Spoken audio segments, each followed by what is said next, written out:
Hello everyone, welcome back to another episode of Community Chats. I'm Gracie Davidson, the social media coordinator for the I2C. With me today are four of the Nerdettes, Ellen, Sydney, Megan, and Avriel, and I are in the Spark studio talking about their trip to World. You will learn what World is, what goes on in their fun journey. Check it out. Hello girls, I'm pretty sure all of Huntsville knows y'all at this point. Our followers know who the Nerdettes are. In some cases, people don't know who you are, so to kick us off with the podcast, tell us who you are, your position on the team, and maybe a small little bit of blurb about the Nerdettes. Okay, so hi, I'm Sydney. I'm 17. I'm mechanical, and I'm a part of the drive team on the Nerdettes. And the Nerdettes is just an all-girls robotics team ranging from 14 to 17 years old, and we're all about just being girls and in the STEM industry. I'm Avriel Brenninger.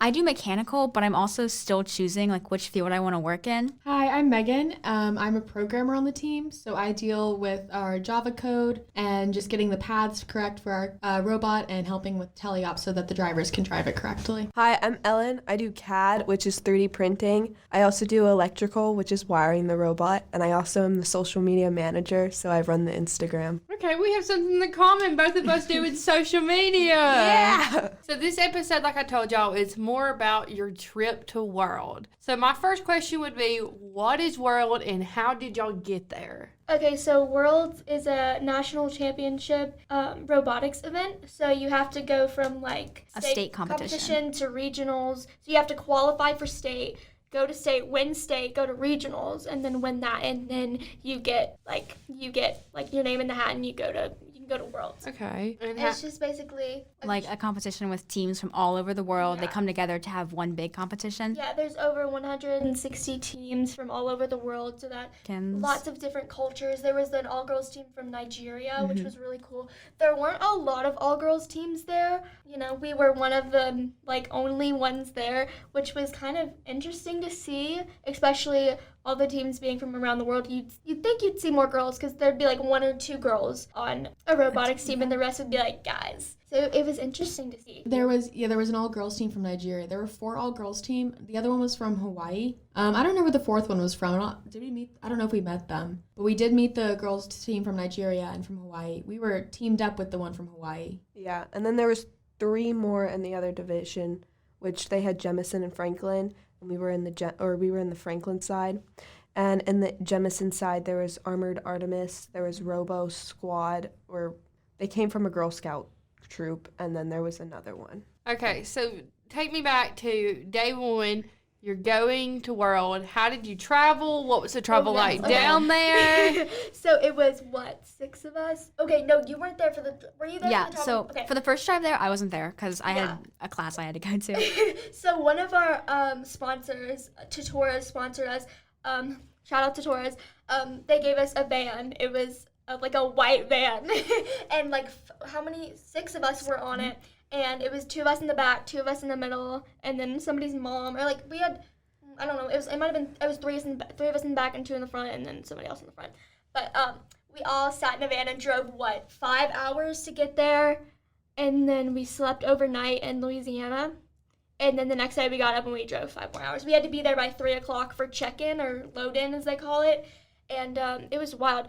It was at the convention center in Houston, Texas. It was in the middle downtown. It was a big city. And we were all the way on the top floor. So you walked in, you had to get these Passes, necklaces. Yeah, and they had the he/her thing you could put on the bottom. It was cool. They had a lot of stickers you could put on your stuff.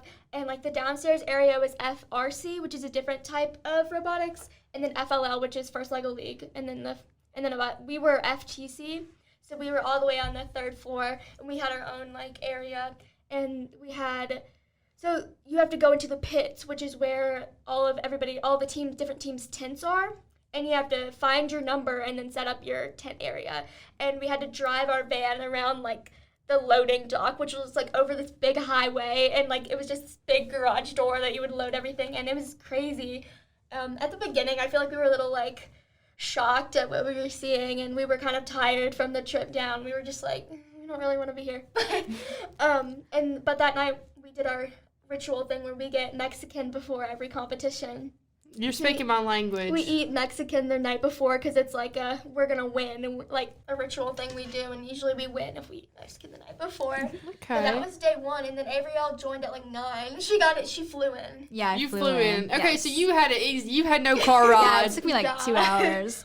Lots of pit stops, lots of rearranging and sleeping and stuff, but the van was pretty nice. Yeah, the van was spacious. Yeah, so and they you had, like, drove a back big- with I drove them. back with them, yes. Okay. Yeah. During lunches, they have a bunch of food trucks and stuff, and then every night they'd have a different themed like party. Oh yeah, We did not wear had bow ties. We never wore them.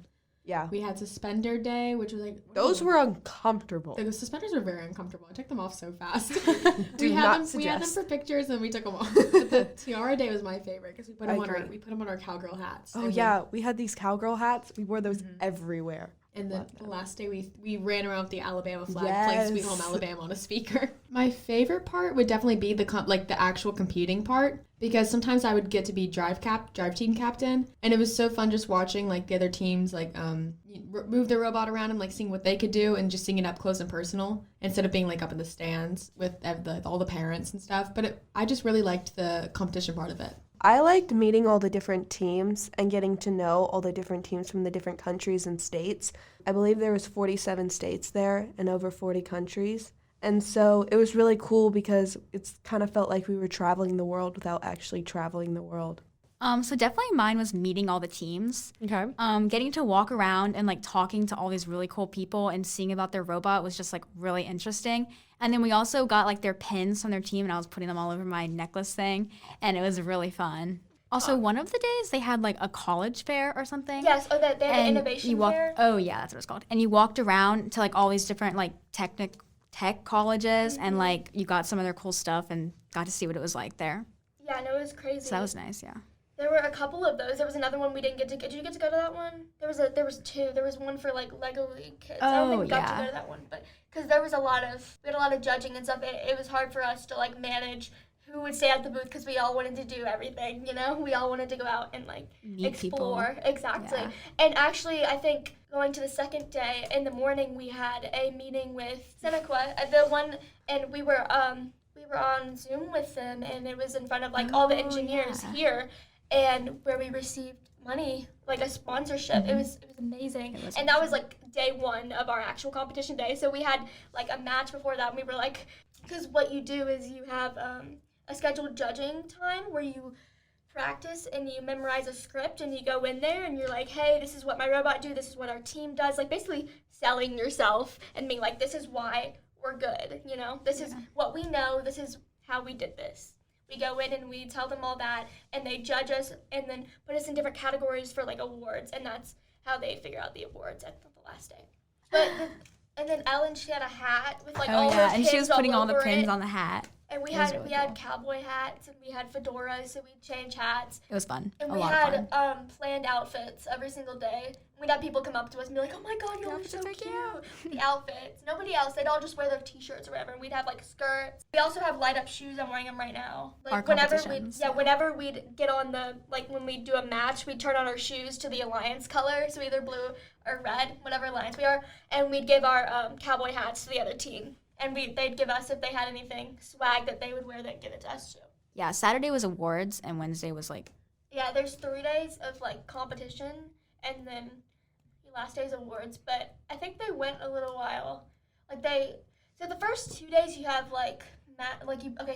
You have judging. You don't have any matches on the first 2 days. Or no, that's the first day. And the second day, basically they had 2 divisions. They had the Franklin division and then Jemison. the Jemison. So like named after Franklin, Something Ben Franklin and May Jemison. It was Benjamin Franklin and May Jemison. Yeah. Mm-hmm. So we were on the Franklin side. So that's 80 teams on Franklin, 80 teams on Jemison. So you battle it out like March Madness brackets, basically. Okay. That's and then how at the it very works. end, the Franklin winner and the Jemison winner Would came together and had battle like it the out, final yeah. match. But you have to they do alliance captains, or like the first 4 alliances get to pick 2 different alliances to like help them win or whatever. And you all had to stand in a line. Like one person from every team had to stand in a line, and like if you were called up, you have to be like, I accept to be your alliance. and then you go back, and then you go through finals. That's like semifinals. Y'all think I'll go back to World? We hope to next We're year. hoping, yes. I think we're already starting to gear up. We've already made a plan for next year on how we're going to attack, and this summer we're going to do a lot of outreach. Okay, so they talked about the drive down there. That was in the van. How was the drive back? After all it's said and done, the event's over with. It's a lot of sleeping. Yeah, it was pretty depressing. It had its fun moments. We got the microphone out before it died and sang some songs. Yeah, we woke up at like 5 just to get in the van and drive, 11 hours, but we were in there for at least 12. Yeah. So definitely the way down, it was a lot more exciting and peppy, a lot less sleeping, but the way back was a lot more quiet. The best part on the way down was where spirits were really lifted was lunchtime. Everyone was happy to get out of the van and go have lunch. Oh yeah, what college did we go to? We ate lunch at Southern Miss on their campus. That was really cool. Okay, that's cool. Tell me about the outcome of World. How did it end? You get to the last few days, you're getting to the award ceremony. So what happened? Like I mentioned earlier, they split us up into 2 different divisions, Franklin and Jemison, and there was a total of 160 teams, but there was 80 in each division. And so we ranked 57th in the Franklin division, and I guess it's not like the best, but considering it's our first year at Worlds, we didn't do horrible, and we did it as an individual, as a team. We did really well, and we scored the amount of points we kind of expected to score and hoped to score. We were happy with our placement. Did certain countries build their robot different compared to y'all? Like, did y'all see anything different that way, or was it all just pretty much similar? Yeah, there was a team from Australia whose robot was round. It was a circle, which was really cool. I didn't see that It one. looked like a Roomba. But, when we went to World, there were a lot of people that had way much better outreach than we did, so that was an eye-opener, definitely. We were not as prepared as we thought we were for Worlds, because there was a lot of teams that were probably better. Way up there. They were so good. We were just excited to be there no matter what. We didn't care if we win or lost. We just wanted to experience it. What are some of the things you've learned since going to World? Let's say y'all go back next year. What are things you're going to change or you'll know to expect? We'll definitely have more pins. Yeah. We ran out pretty fast of pins. Yeah, and we thought people would like the hair ties more. No, they like the pins. They like the pins because they like to put them on their lanyards because every team brings pins. We definitely learned a lot about outreach. A lot of the different teams had a bunch of fun, different outreach. There was this one team from Israel who designed a game for kids with disabilities using the FLL parts, which is the level under FTC. And that was really cool. And I think we want to work more with kids who have disabilities or internationally and kind of help collaborate with, for example, the all-girls team from Nigeria, the other teams we met there. So I feel like we were underprepared. Like I said, I feel like we didn't know what we were expecting. No, we you were weren't. just excited to be there no matter what. Like, we had no idea what it was until we were like, oh my God, we're going to Worlds. Like, what is going on? I don't think we had much. What would you give advice to people who are going, or teams that are going to World for their first time? Don't worry too much. Just have fun. If you're going for your first time, I mean, if you're going there to win, go to win. But if you're going there just because you somehow made it, just go to have fun. We had a lot of fun. Yeah. We weren't too competitive about it because we knew if we were too competitive about it, we'd get upset, Yeah. And we try to stay positive and just have a fun time while we were there. Yeah, and we meet went new people. We went to a baseball game one night. Oh, we went to a Houston Astros game. That was super fun. How exciting. Thank you, Nerdettes, for another great podcast, and well done on your great season. The I2C is proud to be your home base. If you have not heard their first podcast with Emily and Haley, you need to check it out. You can find it on YouTube or all our socials at UAH I2C. Bye, everyone. Onward and upward. Bye!